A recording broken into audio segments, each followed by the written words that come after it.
Thanks, everybody. Thanks for the chance to present here. I'm really excited about this. I appreciated the keynote speech mentioning the state of innovation. It's really cool to be a part of New Mexico.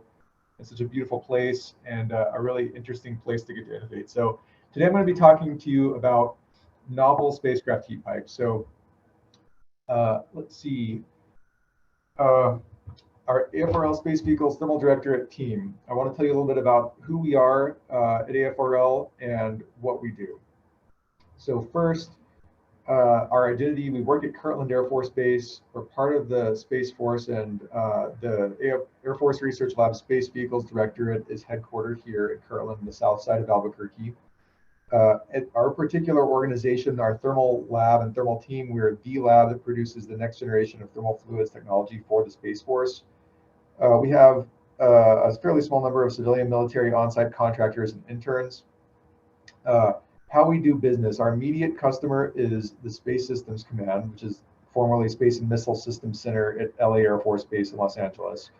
But our ultimate customer is the warfighter, supporting those that are defending our country. One of the things we do a lot of is inventions. We have about 40 in the past 2 years or so, and working on getting patents on those. We have partnership with industry, academia, and government agencies. Always interested to learn more about what folks are doing in inventing new technologies and what the problems are that they're encountering as they're trying to design satellites and manage heat in those satellites. So we do research and development here on site, but we also do it off site through contracts. And we're also very interested in tech transition, and this conference is a big part of how we do that. So one of the main things we're interested in doing is licensing patent techs. We like to build up small businesses to help them understand this is what the needs are for a spacecraft prime integrator. When you go into their conference room, this is what the information they're going to need to have in order to be able to understand what your technology is and whether it can help them or not. And then we also do advocacy with and from prime contractors and DoD. So we always want to understand what are prime contractors' needs as they're building satellites so that we can respond to those and get the DoD to benefit from that. We also try to understand within the Department of Defense what are the felt needs or potentially the unfelt needs related to the work that we do. So our mission is thermal technology that enhances spacecraft performance, resource use, schedule, and reliability. I guess you could say that's a vision statement a little bit. So I'm going to tell you today about 2 different technologies we're working on that we're interested in finding partners for licensing and producing and getting ultimate benefit to the Department of Defense and the country as a whole. The first one's called a Bi-Directional Regulating Heat Pipe Network. All right, so I'll try to run through this fairly quickly, so pardon me for my speed here. So there's a lot of interest in standardized payload adapters, which you can see in the top right here, where people are talking about, getting ride shares to space. So standardization is good, but it's also difficult. It's not as easy in some subsystems like thermal to standardize as it is in others. The reason for that is because heat is diffusive and the space thermal environment varies quite a lot. So I have a little bit of a picture here showing you the Hubble Space Telescope, which gives you a little bit of an idea about how hot and cold things can get. Frequently, we like to say anywhere between -200 to +200 C. Realistically, it can get even more extreme than that. And there are some components on spacecraft that you need to keep incredibly isothermal, and you got to go to great lengths in order to maintain those temperatures. So how can we maintain a standardized payload throughout the mission phases and orbital environments? So an important factor here to think about when you're talking about satellites is various mission phases. One important aspect of this is whether you're stowed or deployed, seen in the picture here. There's very different things that happen to your spacecraft depending on whether a spacecraft has been popped out or whether it's still stowed up for launch. You have to deal with letting heat coming in and out. When you're in eclipse, when you're in the shade, you tend to be too cold and you don't want to let too much heat out. When you're in the sun, you don't want to let too much heat in. So there are solutions that can do this today. They're called pump fluid loops, but I have a picture of a ground test experiment of one of those for you to show you exactly how complicated they are. If you can think of something bad to describe something, technology, that's generally true for pump fluid loops. They're big, heavy, expensive, and unreliable. You can go and use something called a variable conductance heat pipe, which I have a picture here of one you can go buy today if you want to. Those are simple and reliable, but they only provide heat regulation in one direction, which means as long as your inside is warmer than your outside of your spacecraft, then you can always let heat out at appropriate amounts. But if you have a situation where things are getting too hot and you don't want to let heat in, then these are not really able to provide that regulation. So the question is, can we provide bidirectional heat regulation, going in both directions? We want it to be passive, which means no pump, which means it's not crazy complicated like this picture I've shown you here. And we want heat regulation, which means it's a Goldilocks problem, right? We don't want the porridge too hot, we don't want it too cold. So we actually had another Space Force organization that actually approached us with this problem. That led us to this concept we have for the bidirectional heat pipe regulating heat pipe network. I apologize for the burping acronym. That's the best I could come up with. I won't get into the details of exactly how it works, but it uses existing technologies in a clever way to come up with kind of some tricks that allows you to regulate heat going either in or out so that your payload always stays within the temperature range you specify.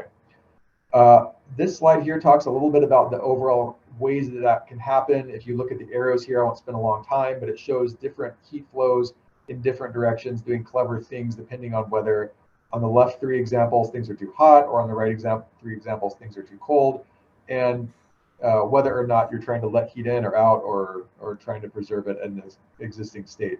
So I won't go into more detail on that due to time limitations. I'll keep moving here. I'd like to touch more on applications. So this bidirectional regulating heat pipe network is useful for a lot of different applications. You can do it for what I mentioned here earlier, standardized rideshare. You can deal with orbital labs. There's a lot of those that are getting announced recently. If you want to do orbit raising where you have electric thrusters, sometimes those are hot, sometimes they're not, and you want to manage their thermal, that's important. Docking interfaces, sometimes you need to dock different parts of spacecraft together.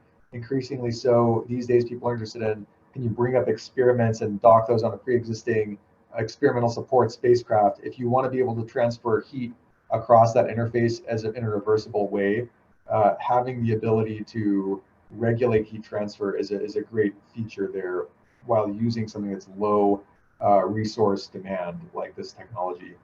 Dealing with lunar orbit is very difficult. The moon is surprisingly hot and cold depending on where you're flying over it. And when you want to fly very close to it, that's a very important factor. Space probes, and you're going further out into the solar system, you've got to manage that kind of heat regulation problem.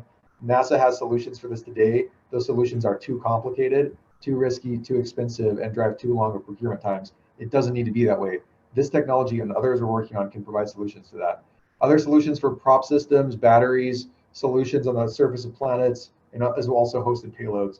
So this is a low-cost, reliable solution for thermal regulation of tomorrow's spacecraft. All right, I'll just give you a little bit of status right now on this. We don't have any hardware produced as yet, but we've worked out all of these different key principles. I won't read them to you.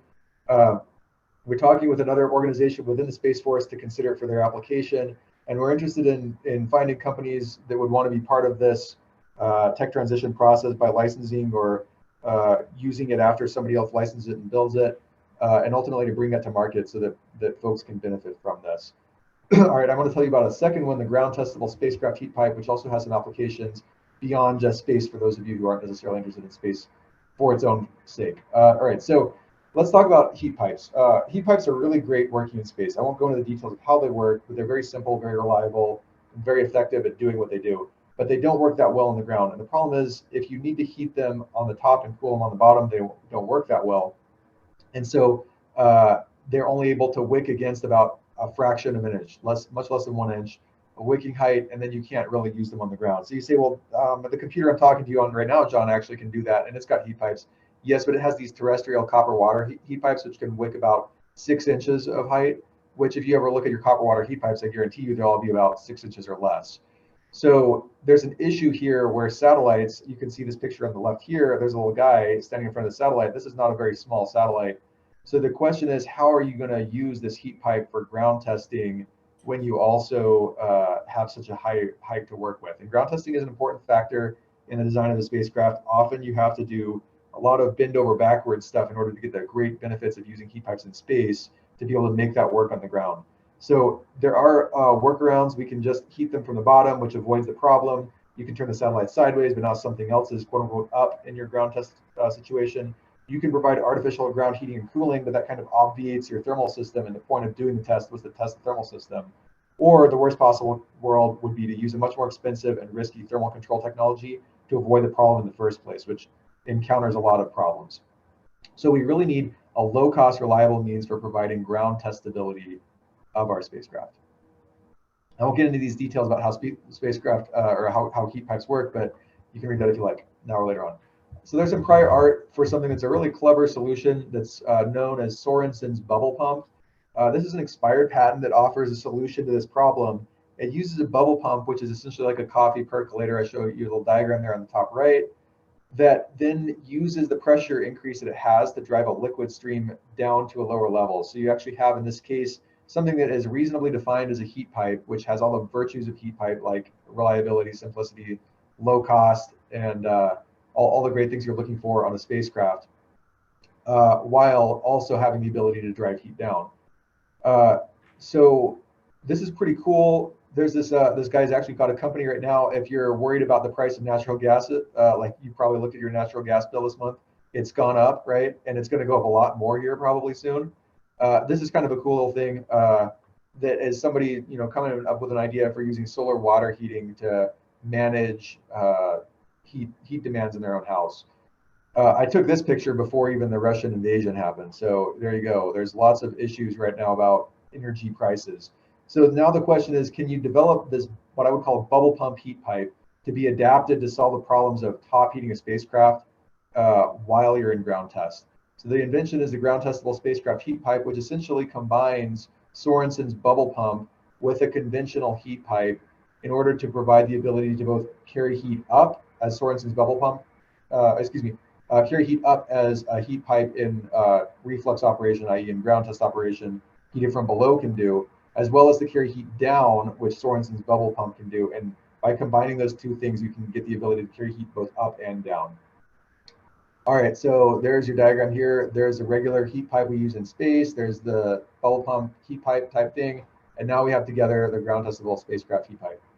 So I won't go into the details about how heat moves, but the point here is to say that this thing is a relatively more capable object to accept where heat is coming in low or high in the system, that will allow it then to adjust as needed to the heat inputs that are coming into it in ways that neither the bubble pump heat pipe nor the regular heat pipe can do on their own. All right, so what are some common spacecraft situations requiring this GTSHP? So I want to first note, here's a picture of a spacecraft. I'll note that this spacecraft doesn't necessarily use these particular kinds of needs that I've identified here, but it was a pretty useful picture for identifying where some spacecraft do have these kinds of problems. So first, you may have a mast on the top of a spacecraft, as you can see here on number 1. That's a situation where sometimes you want to carry heat down because it's more convenient to reject the heat lower down in the spacecraft.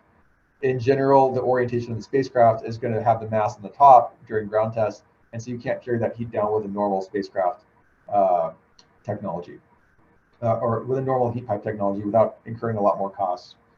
All right, so then the second thing is you might have electronics in awkward locations that I've presented an example place where they can sometimes be, that can sometimes be difficult to get what we would call a regular ground testable heat pipe. So this ground testable spacecraft heat pipe can achieve that need. And then the third one is sometimes you have vertical heat pipes that need to run the length of this thermal radiator from top to bottom. And you may need to apply relatively more heat on the top than the bottom, which would make them non-testable with a regular heat pipe, where again, the GTSHP can help you on that. So for those of you who don't necessarily care about space, this is where the opportunities are at a bigger level. So I would encourage you to use your creativity and think of some things beyond what I've thought of here. But for example, you can use this for solar water heating, as in fact the Sol Perpetua company is doing. You can do this for portable applications, industrial applications, commercial, residential applications. I think what we're going to see as we need to move away from a carbon economy, we need to stop burning fossil fuels, and especially as we're dealing with conflict around the world where the places that have the fossil fuels are not economically stable, that's going to create more and more of a global market demand for doing things with existing resources. So one of the great resources we have in New Mexico is actually on our state flag, right? Like the sun is an incredible resource we have here. Solar water heating is a great opportunity, especially across the whole Southwest US, but many other parts of the world too. I spend a lot of time thinking like, golly, I had a $240 natural gas bill. It's too bad I couldn't use the heat hitting my roof to both warm the water that I use for my shower as well as warm my house. because I mean, to be honest, right? I mean, think about how hot black stuff gets in the wintertime, right? We are wasting a lot of energy that the sun is giving to us right now in New Mexico. It's a real shame we don't use more solar water heating and solar air heating in our homes. And this is a technology that can be part of the solution to that problem. So this gives us all kinds of solutions also with energy independence as we're dealing with these, global geopolitical issues as well. Now, in a more lucrative category, you can also look at the petrochemical sector, where you're dealing with problems of what they call heat integration, where they become more efficient over time. Like if you look at a chemical plant and how inefficient those used to be decades ago versus how efficient they are now, it's really shocking. They're really much more efficient at not losing heat in their processes. But one of the things that they don't really have worked out well is the ability to use heat pipes. Heat pipes are a great resource for them, but they just don't know how to use it. And part of their problem is they've got a lot of these vertical stacks, as you can see in this picture. When you need to carry heat down, they just don't have the tools to do that. This, bubble pump heat pipe and ground testable spacecraft heat pipe can allow you to move heat up and down as you need to using a passive system. It doesn't break down. So if you want to like put dollar signs in the eyes of somebody who runs a chemical plant, you talk about minimizing downtime, right? When you have to shut the plant down, you're losing millions of dollars an hour, right? What is the main driver of reliability is moving parts. So whenever you have a moving part, you just point to that and say that will be what breaks, right? The moving parts in a petrochemical plant are the compressors that have to drive the pumps and all of the systems that actively pump the system through this. If you use less of that, i.e. if you're using heat pipes, you're getting better reliability, and that means less downtime, and that means more money for that company. So the status of this technology, we've worked through the different concepts. We're working on trying to design and build an example of this in our lab here, and we're hoping to get more of that done this summer.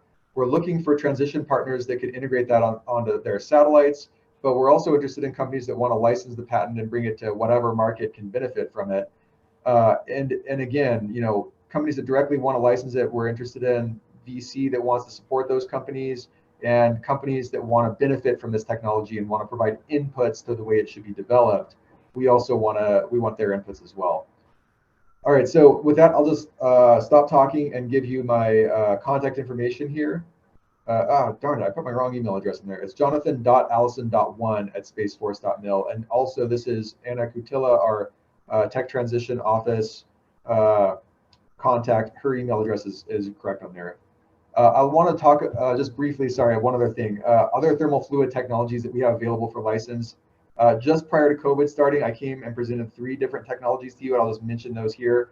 Fusible metal thermal hinge for deployable radiators for small satellites. Microgravity sediment trap for providing better filtration of pumped loops. This maybe has applications on the ground as well as in space. And a frangible heat pipe that allows you to separate out stages and thus allows you to avoid using actively pumped systems that are less reliable, more expensive, and all the other things that I was telling you about earlier. And instead of that, you could use a frangible heat pipe.